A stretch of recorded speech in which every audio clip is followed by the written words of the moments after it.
वाराणसी की ज्ञानवापी मस्जिद का अब सर्वे किया जाएगा। जिला अदालत ने कल इसकी इजाज़त दे दी है। भारतीय पुरातत्व विभाग को यह सर्वे कराने की अनुमति दी गई है। अदालत के फैसले के अनुसार विवादित हिस्से को छोड़कर पूरे परिसर का सर्वे किया जाएगा। मामले की अगली सुनवाई 4 अगस्त को होगी। पुरातत्व विभाग को तब तक इस मामले में रिपोर्ट सौंपनी है। इसमें पुरातत्व विभाग को ये बताना होगा कि परिसर का सर्वे कब होगा। ज्ञानवापी मस्जिद वाराणसी में काशी विश्वनाथ मंदिर से सटी हुई है। दावा किया जाता है कि मंदिर को तोड़कर मस्जिद बनाई गई है। ज्ञानवापी परिसर 1 बीघा 9 बिस्वा के करीब क्षेत्र में फैली हुई है।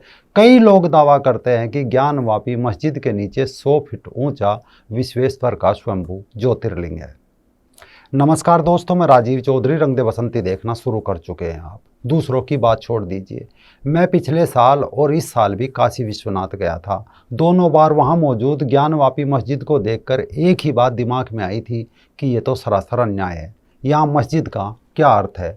बिना बात बीच में मीनारें खड़ी करके कौन सी अजान दी जा रही है? बाबा विश्वनाथ की बगल में ये बार बार 5 बार कहना कि उनका अल्लाह ही महान है, कितना ठीक है? क्या बाकी किसी और की वैल्यू नहीं है? मंदिर तोड़कर मस्जिद बनाई गई। यदि इस क्षेत्र को इतिहास के मुस्लिम शासकों द्वारा मस्जिद में परिवर्तित किया गया तो स्वतंत्र भारत में इसमें तुरंत सुधार कर लेना चाहिए था, परंतु ऐसा नहीं हो सका, क्योंकि इसके पीछे की वजह बताई गई कि केवल इस्लाम मजहब के आधार पर मुस्लिम जनता के लिए अलग पाकिस्तान के निर्माण के बाद भारत में सांप्रदायिक सौहार्द की जरूरत थी। पर इसका मतलब ये नहीं हो सकता था कि भारत और इसकी संस्कृति की अस्मिता को नज़रअंदाज कर दिया जाए। पहली बात, काशी को केवल हिंदू अस्मिता से जोड़ना अन्याय होगा। यह स्थान पूरे भारत की अस्मिता से जुड़ा हुआ है और इसकी संस्कृति का सचित्र वर्णन भी है। यह सब देखकर खुद भारतीय मुसलमानों का ही दायित्व बनता है कि वे स्वयं ही ज्ञानवापी क्षेत्र को अपने हिंदू भाइयों को सौंप दे, जिससे इतिहास में हुए अन्याय को मिटाया जा सके। क्योंकि यह तो लिखित प्रमाण है कि 1669 में मुगल बादशाह औरंगजेब ने काशी विश्वनाथ मंदिर और मथुरा के श्री कृष्ण जन्म स्थान मंदिर को खंडित करने का फरमान जारी किया था।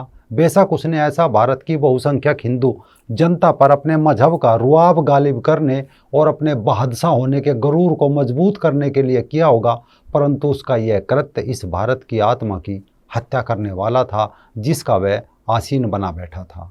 ज्ञानवापी मस्जिद के पूरे ढांचे को देखकर कोई भी मुसलमान खुद ही कह सकता है कि ये किसी मंदिर के ऊपर तामीर की गई मस्जिद है, क्योंकि मस्जिद की दीवारों से लेकर उसकी 4 दीवारी पर हिंदू देवी देवताओं की प्रतिमाएं व चित्र अंकित है। मस्जिद की पूरी बनावट और स्थापत्य हिंदू शैली का मंदिर है, किंतु मुस्लिम पक्ष के कुछ लोग जिद पर अड़े हुए हैं कि आदि विश्वेश्वर तो एक फुवारा है और ये पूरा भवन एक मस्जिद है। मगर सबसे बड़ा प्रश्न तो ये है कि भारतीय संस्कृति के संरक्षण में मुस्लिम नागरिकों की भी महत्वपूर्ण भूमिका है, क्योंकि उनकी रगों में भी भारतीय पूर्वजों का ही खून बहता है। 21वीं सदी में आकर उन्हें स्वीकार करना चाहिए कि भारत के 98% से अधिक मुसलमान हिंदू धर्म से ही धर्मांतरित है। अगर वो गंगा जमनी तहजीब की बात करते हैं तो उन्हें खुद आगे आना चाहिए। उन्हें समझना चाहिए कि मस्जिद प्रार्थना स्थल नहीं होता। मान लीजिए एक हिंदू प्रार्थना या पूजा के लिए मंदिर जाता है, लेकिन बीच रास्ता जाम है, वो लेट हो जाए, लेकिन अपनी पूजा कहीं बीच बाजार या सड़क पर हरगिज नहीं करेगा, जाएगा मंदिर ही। जबकि एक मुसलमान जब मस्जिद में नमाज के लिए निकलता है और अगर वो लेट हो जाए या राह में सड़क पर जाम हो तो वो सड़क पर, बस में, गाड़ी में, रेलवे स्टेशन, पार्क में भी नमाज पढ़ लेता है। अब अगर जहाँ उसने नमाज पढ़ी, क्या वो जगह प्रार्थना स्थल हो गई?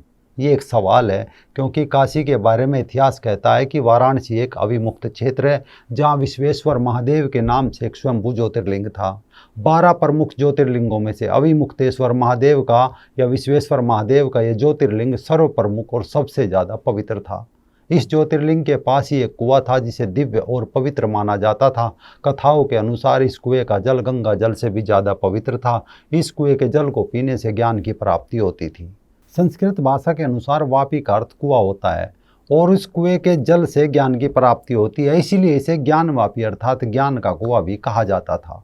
ग्रंथों में याज्ञवल्क्य और अत्रि मुनि का भी एक संवाद है। इस संवाद में अत्रि मुनि को याज्ञवल्क्य अविमुक्तेश्वर क्षेत्र या वर्तमान काशी विश्वनाथ धाम जहाँ ज्ञानवापी मस्जिद है उसका महत्व बताते हैं अत्रि मुनि अपने गुरु याज्ञवल्क्य से पूछते हैं कि अव्यक्त और अनंत परमात्मा को कैसे प्राप्त किया जा सकता है। तब याज्ञवल्क्य उन्हें अविमुक्तेश्वर क्षेत्र जाने की सलाह देते हैं और कहते हैं कि अव्यक्त और अनंत परमात्मा का स्वरूप वहीं प्रतिष्ठित है, ये वाराणसी में है, और वहीं अविमुक्तेश्वर क्षेत्र में जाकर उस अनंत और अव्यक्त परमात्मा की उपासना की जा सकती है। बताया जाता है कि इस विशाल मंदिर का निर्माण सबसे पहले सतयुग में राजा हरिश्चंद्र ने करा था। राजा हरिश्चंद्र के बाद चक्रवर्ती सम्राट विक्रमादित्य ने इस मंदिर का पुनः जीर्णोद्धार करा। यह मंदिर इसके बाद सैकड़ों सालों तक बना रहा। इस मंदिर को ही बाद में अविमुक्तेश्वर महादेव मंदिर, विश्वेश्वर मंदिर के अलावा काशी विश्वनाथ मंदिर के नाम से भी पुकारा जाने लगा। लेकिन बाद में जब 7वीं सदी में अरब में मजहब का जन्म हुआ और वो विचारधारा तलवार लेकर भारत पर लूट मचाने लगी, तब सबसे पहले 1194 में मोहम्मद गोरी के सैनिकों के द्वारा इस मंदिर पर हमला कर इसे लूटा गया और मंदिर को तोड़ा गया। हालांकि दोबारा फिर से इसे निर्मित कर दिया गया, लेकिन जौनपुर के सरकी सुल्तानों, जिन्होंने जौनपुर की अटाला देवी के मंदिर को तोड़कर मस्जिद बना दी थी, उन्होंने ही एक बार फिर काशी विश्वनाथ मंदिर पर हमला किया और इसे तोड़ दिया। जिस सुल्तान ने विश्वनाथ मंदिर को तोड़ा उसका नाम सुल्तान महमूद था। अकबर के शासनकाल में उसके वित्त मंत्री राजा टोडरमल ने फिर से विश्वनाथ मंदिर का पुनर्निर्माण कराया, लेकिन जब शाहजहां की गद्दी का बादशाह बना तो उसके कुछ काल बाद 1632 ईस्वी में फिर से विश्वनाथ मंदिर पर हमला करने के लिए उसने अपनी सेना भेज दी। लेकिन काशी के हिंदुओं के विरोध की वजह से काशी विश्वनाथ मंदिर को तोड़ने में मुगल सफल नहीं हो सके।